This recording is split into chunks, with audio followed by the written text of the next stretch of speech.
Hi everyone, I'm Abigail and I'm going to be going through the pulmonary system and the lungs. So we all know that the pulmonary system is used to take blood from the right side of the heart to the lungs to oxygenate it and also drop off carbon dioxide, which is a waste product of cellular metabolism from the blood. This is why we call that process gas exchange. That newly oxygenated blood is then brought to the left side of the heart so that it can be distributed to the rest of the body through the systemic system. Today, we're only going to be going through the pulmonary system and how the lungs are used to oxygenate that blood. So, as an engineer, we know that the circuit begins at that pump of energy that drives the circuit. So, in an electrical circuit, that would be a battery. In the pulmonary system, that's the right ventricle, which is right here, RV. Blood then goes from the right ventricle to the semilunar valve. So here we're talking about deoxygenated blood. That's what we have in the blue.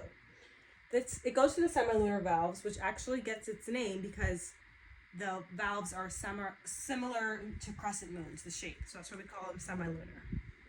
Then it gets pumped up to the pulmonary trunk. So here we have semilunar valves, and here we have the pulmonary trunk. And remember, blue is for deoxygenated blood and red is for oxygenated blood. The pulmonary trunk is split into the pulmonary artery. One goes towards the right lung and one goes towards the left lung. And again, just as a reminder, arteries carry blood away from the heart and veins carry it towards the heart. The pulmonary arteries, which I'm going to label here as PA,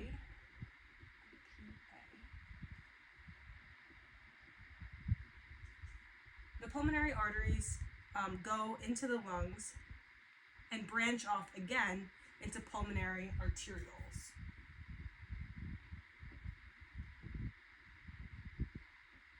Which are basically just smaller arteries with a higher resistance. So just like in a circuit, when we have resistors slowing down the flow of electrons, we're going to have the flow of blood slowing down here because we have that higher resistant blood vessel. Then the arterioles are going to branch off into these capillary exchange vessels, which are over here. So capillary exchange vessels.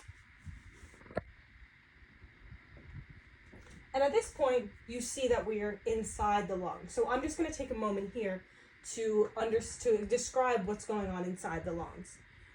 So when you inhale, the air is going to go down through the trachea, which is also your windpipe, which is here behind the heart. That trachea is then going to, which by the way, the trachea is about 10 centimeters long. That trachea then branches into two main bronchi, which then split again into the lobar bronchi. So we have three bronchi going into the right lung and two bronchi going into the left lung. The only reason there's only two on the left lung is because it shares some space with the heart. So we only have two there. These bronchi divide again to the bronchiole, which are just another smaller version of bronchi, and then divide again into alveoli, which I've drawn. I put an arrow going from the lungs to here. The alveoli look here, these structures right here. And the alveoli is where that gas exchange actually happens, where the deoxygenated blood is going to drop off its carbon dioxide and pick up its oxygen. And what happens to the CO2 is that it goes through the alveoli or the air sacs into the blood vessels and then exits through the lungs and out into the open when you exhale.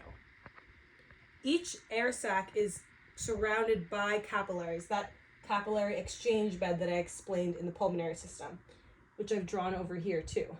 And that's how, because it's wrapped, the air sac is wrapped in the capillary bed, that's how that gas exchange is able to take place.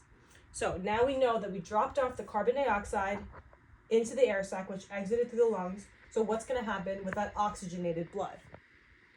After the oxygen enters the blood into the capillaries, those capillaries form these pulmonary venules. And then we have our alveoli down here. Those venules then form the pulmonary vein. And the pulmonary vein is going to dump that oxygenated blood into the left side of the heart, into the left atrium. After we go down the left atrium, the blood gets pumped through this valve, which is the mitral valve, and into the left ventricle. The left ventricle is where we end the pulmonary circuit, but it's actually where the systemic circuit begins, because now we have that freshly oxygenated blood that can get pumped to the rest of the body. And that's the pulmonary system. Thank you.